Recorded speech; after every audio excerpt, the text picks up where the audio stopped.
ሰላም እንዴት ናችሁ? ውድ የማን ዩናይትድ ኢትዮ ፋንስ ተከታታዮች በያላችሁበት ሰላማችሁ ይብዛ። በርካታ ስፖርታዊ መረጃዎችን ወደ እናንተ ይዘን መጥተናል። እስከ ፕሮግራማችን መጠናቂያ ድረስ አብራችሁን ቆዩ። የማንቸስተር ዩናይትድ ተጫዋች የነበረው ዋይኖ ማርክ ሩኒ እንዲህ ሲል ተናግሯል። የቅዳሜው የዩናይትድ እና የቶተንሃም ጨዋታ ትልቅ ጨዋታ ነው ብዬ አስባለሁ። ዩናይትድ ይህንን ጨዋታ የሚያደርገው ከሰሞናዊ የጥሩ ውጤት ግስጋሴ በኋላ ነው። በዚህም ሆነ በዚያ ጥሩ አቋም ላይ የሚገኙ ይመስላሉ። ቶተንሃሞች ከቼልሲ ባስተናገደው ሽንፈት በኋላ ጥሩ ጨዋታቸው ይመስለኛል ሲል ተናግሯል። ይህ ጨዋታ ለአሸናፊ ከፍተኛ መነሳሳትን የሚሰጥ ሲሆን ለተሸናፊው ደግሞ የሚከብድ ውጤት ሊሆን ይችላል ተናግሯል። ከዚህም አንጻር ይህ ጨዋታ በጣም ትልቅ ጨዋታ ነው ሲል የቀድሞ የማንቸስተር ዩናይትድ ተጫዋች የሆነው ዋይኔ ማርክ ሩኒ ተናግሯል። እንግሊዛዊ የማንቸስተር ዩናይትድ አማካኝ ኮቢ ማይኖ በመጪው የጥር የዝውውር መስኮት ከማንቸስተር ዩናይትድ ጋር የሚለያይበት እድሉ እጅግ ሰፊ እንደሆነ ተገልጿል። ተጫዋቹ በአሰልጣኝ ሩበን አሞሪም በቂ መሰለፍ እድል እየተሰጠው ባለመሆኑ ከማንቸስተር ዩናይትድ ጋር ይለያያል ተብሎ እንደሚጠበቅም ተገልጿል። በዚህም መሰረት የሴሪያው ክለብ ናፖሊ የታዳጊውን አማካኝ ሁኔታ በቅርበት እየተከታተለ እንደሚገኝ ተመላክቷል። የኔፕልሱ ክለብ በጥሩ የዝውውር መስኮት የ20 አማካኝ እስከ ውድድር ዓመቱ መጨረሻ ድረስ በሚቆይበት የውሰት ውል የማስፈረም ፍላጎት እንዳለውም ተመላክቷል።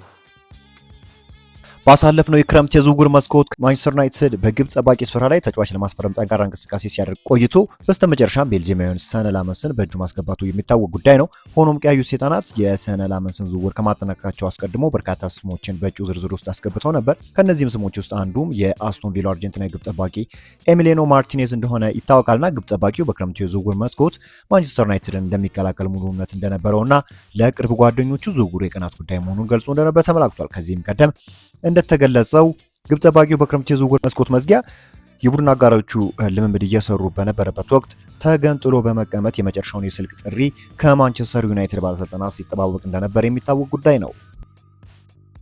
ከዛ ውጪ ማንቸስተር ዩናይትድ እንግሊዛዊውን የመስመር አጥቂ ጄደን ሳንቾ በመጪው ክረምት በነፃ እንደሚለቅ ይጠበቃል። ተጫዋቹ በማንቸስተር ዩናይትድ ቤት ያለው ወር በወርሃ ሰኔ 2025 የሚያበቃ ይሆናል። ጄደን ሳንቾ በአሁኑ ሰዓት በእንግሊዙ ክለብ አስቶን ቪላ የውሰት ጊዜ እያሳለፈ ይገኛል። ተጫዋቹ የውሰት ጊዜውን አጠናቁ ወደ ማንቸስተር ዩናይትድ ሲመለስም ዩናይትድ በነፃ እንደሚለቀው ይጠበቃል። ጆኒ ኤቫንስ እንዲህ ሲል ተናግሯል። ከሰር አሌክስ ፈርጉሰን ቀጥሎ ያስደመመኝ ሌላኛው አሰልጣኝ ሉዊስ ቫን ሃል ነው። እርሱ የሚያቀነቅነው ሀሳብ ከሰር አሌክስ ፈርጉሰን እጅጉን ተቃራኒ ነው። ሆኖም ከእርሱ በጣም ብዙ ነገሮች ተምሬያለሁ። የእግር ኳስ ሌላኛው ገጽታን እንዲገልጥልኝም ረድቶኛል። ሪያን ጊግስ እና ፖል ስኮልስ እጅጉን አስደናቂ ተጫዋቾች ነበሩ። በሁለቱም ከሌሎች የቡድን ተጫዋቾች በላቀ ደረጃ ላይ ነበሩ። ምንም እንኳን በቡድናችን ውስጥ ሌሎች ምርጥ ተጫዋቾች ቢኖሩም ከሁለቱ የበለጠ ፉትቦል አይኪ ያለው ተጫዋች አለ ብዬ አላምንም ሲል ተናግሯል። ሁለቱም ከጨዋታዎች ይልቅ በልምምድ ላይ አስደናቂ ነገሮችን ያደርጋሉ እና እኔ በእነርሱ በደረሱበት ደረጃ በፍጹም መድረስ አልችልም። እነርሱ ሌላና ማንም ሊደርስበት የማይችለው ደረጃ ላይ የነበሩ ተጫዋቾች ናቸው ሲል ለፖል ስኮልስ እና ለሪያን ጊግስ ያለውን አክብሮት ገልጿል። ሊዛንድሮ ማርቲኔዝ የአርጀንቲና ብሔራዊ ቡድን ለሀገራት ጨዋታዎች በቀጣይ ይፋ በሚያደርገው የቡድን ስብስብ ውስጥ ሊካተት እንደሚችል ተገልጿል። የማንቸስተር ዩናይትድ የሕክምና ቡድን አባላትም ተጫዋቹ በኢንተርናሽናል ብሬክ ወቅት በካሪንግተን ለብቻው ልምምድ ከሚሰራ ይልቅ ከብሔራዊ ቡድን ጋር በማቅናት ልምምድ ቢያከናውን ለማገገም ሂደቱ ይበልጥ ይጠቅመዋል የሚል እምነት እንዳላቸው ተጠቁሟል። ተጫዋቹ ለወራት ከሜዳ ርቆ ከጉዳት በማገገም ወደ ሙሉ የቡድን ልምምድ መመለሱ የሚታወስ ጉዳይ ነው። ፖል ብራንድ ከ12 ዓመታት ቆይታ በኋላ ከማንቸስተር ዩናይትድ ጋር ይለያያል። የማንቸስተር ዩናይትድ ፐርፎርማንስ አናላይስት ፖል ብራንድ ከ12 ዓመታት ቆይታ በኋላ ከማንቸስተር ዩናይትድ ጋር እንደሚለይ ታውቋል። ብራንድ በማንቸስተር ዩናይትድ ቤት ላለፉት 12 ዓመታት በዚሁ ሚና አገልግሎት ማበርከት ችሏል። ይህንን ተከትሎ የማንቸስተር ዩናይትድ አምበል ብሩኖ ፈርናንዴዝ በ9ኛ ሳምንት የሊግ መርሃ ግብር ከብራይተን ጋር በተደረገው ጨዋታ ለመሰናበቻ እንዲሆን የፖል ብራንድ ሁለት ልጆች ይዞ ወደ ሜዳ መግባት ችሎ እንደነበር የሚታወቅ ጉዳይ ነው። ማንቸስተር ዩናይትድ የዓለማችን የምንጊዜው ምርጡና ትልቁ ክለብ ነው። ለኔና ለቤተሰቦች ያሳየውም ክብር መቼም አልዘነጋውም ሲል ተደምጧል። ሁለቱ ልጆቼ ከብሩኖ ጋር ወደ ኦልድ ትራፎርድ ስታዲየም አብረው ሲገቡ ማየት ለኔ የማይታመን ቅጽበት ነበር። ማንቸስተር ዩናይትድ የህይወቴ አንዱ አካል ሆኖ ይቀጥላል። በነበረኝ ቆይታ እጅጉን ደስተኛ ነበር ሲል ፖል ብራንድ ተናግሯል። የለንደኑ ክለብ ቶተንሃም ሆትስፐር በመጪው ቅዳሜ ከማንቸስተር ዩናይትድ ጋር በሚደረገው የወሳኝ መርሃ ግብር ጨዋታ ተጫዋቾችን እንደማያገኝ ተገልጿል። የ19 ዓመቱ አማካኝ ሉካስ ቤርግቬል ከክለቡ ቶተንሃም ባሳለፈው ሳምንት ከቼልሲ ጋር ባደረገው ጨዋታ ጉዳት አስተናግዶ መውጣቱ የሚዘነጋ አይደለም። ከቤርግቬል በተጨማሪ ዲጄ ስፔንሰር እና መሐመድ ቅዱስ ለቅዳሜ ጨዋታ ከተጠባባቂ ወንበር ተነስተው የመጫወት እድል እንዳላቸውም ተመላክተዋል። የማንቸስተር ዩናይትድ ስፖርቲንግ ዳይሬክተር ጄንሰን ዊክሎስ የማንቸስተር ዩናይትድ የምልመላ ሂደት ከቀድሞ የተለየ መሆኑንና የአሰራር ሂደቱን አብራርቷል። የ2024 የክረምት የዝውውር መስኮት ከዚህኛው አንጻር እጅግ የተመሰቃቀለ ነበር። የዘንድሮ ግን በጣም የተረጋጋና ጥሩ የሚባል ነው።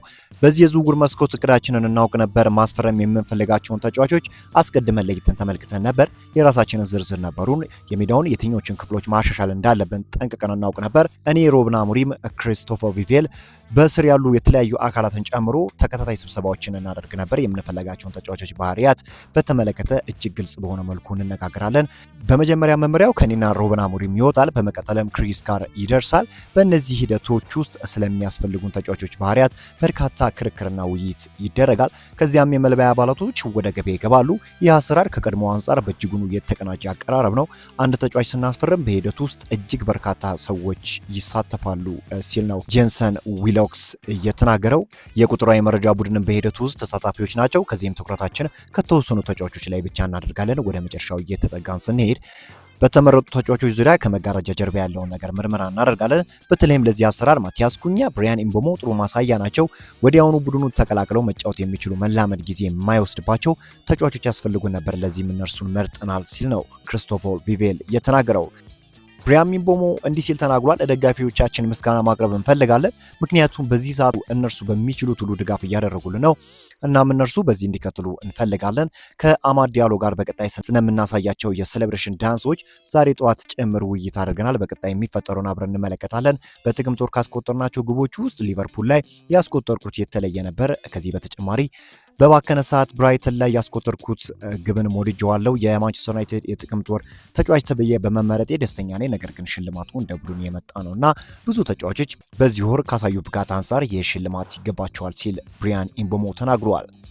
ዝውውሩን በተመለከተ እንግዲህ ማንቸስተር ዩናይትድ የአርቢ ሳልዝበርጉን ከሪም ሁኔታ በቅርበት እየተከታተለ እንደሚገኝ ተገልጿል። ተጫዋቹ በርካታ ፈላጊ ክለቦች እንዳሉ ሲገለጽ፣ ባየር ሊቨርኩሰንም ከወዲሁ ከሳልዝበርግ ጋር ንግግር መጀመሩ ተመላክቷል። የ18 ዓመቱ የመስመር ተጫዋች ወደ እንግሊዝ ፕሪሚየር ሊግ የማምራት ፍላጎት እንዳለውም ተጠቁመዋል። ማንቸስተር ዩናይትድ አሁንም አዲስ የፊት መስመር አጥቂ ለማስፈረም እንቅስቃሴ ያደርጋል ተብሎ ይጠበቃል። ጆሹዋ ዘርክሲ ከማንቸስተር ዩናይትድ የመልቀቁ ጉዳይ የማይቀር ነገር ነውና ታዲያ ዩናይትዶች አዳዲስ የፊት መስመር አጥቂዎችን በመመልመል ላይ ይገኛሉ። እንግሊዛዊው የቀድሞ የማንቸስተር ዩናይትድ ተከላካይ ስፍራ ተጫዋች ፊል ጆንስ በሰጠው አስተያየት ሉክ ሾው ወደ ቀድሞ ድንቅ ብቃቱ መመለሱን ገልጾታል። እርሱ አሁን እጅጉን የራስ መተማመንና ምቾት የሚሰማው ተጫዋች ሆኗል። ክለቡን በተገቢ መንገድ መልኩ እያገለገለ ነው። እርሱ በኖቲንግሃም ጨዋታ እንኳን አስፈላጊ ብሎኮችን ሲያደርግ ነበር። ይህ የሚደነቅ ነው። ሉክ ሾው ከሚደነቅበት ባህሪዎች መካከል አንዱ ጨዋታ የማንበብ ብቃቱ ነው። ይህንንም ዘንድሮ በአስደናቂ መልኩ እያሳየን ነው። ምንም እንኳን ያለ ቦታው ማለትም በመሃል ተከላካይነት በግራውስ የመሃል ተከላካይነት ቢጫወትም እስካሁን ባለው ድንቅ ብቃቱን እያስመለከተ ነው። በተጨማሪ ኳሱን ወደፊት እየገፋ የሚሄድበት መንገድና ተጫዋቾችን የሚያነሳሳበት መንገድ እርሱ ወደ ቀድሞ ሉክ ሾው እንደተመለሰ የሚያመላክት ነው ሲል ፊል ጆንስ ተናግሯል። በዛሬው ዕለት እንግዲህ ማንቸስተር ዩናይትድን የተመለከቱ ስፖርታዊ መረጃዎች ምን ይመስላሉ? አዳዲስ ስፖርታዊ መረጃዎችን ወደ እናንተ በነገው ዕለት አዳዲስ መረጃዎችን ወደ እናንተ ይዘን እንመጣለን። አብራችሁን ስለቆያችሁ ከልባችን እናመሰግናለን። የቴሌግራም ቻናላችንን በመቀላቀል አዳዲስ ስፖርታዊ መረጃዎችን ማግኘት ይችላሉ። በአዲስ መረጃ እስክንገናኝ ድረስ መልካሙን ተመኘው።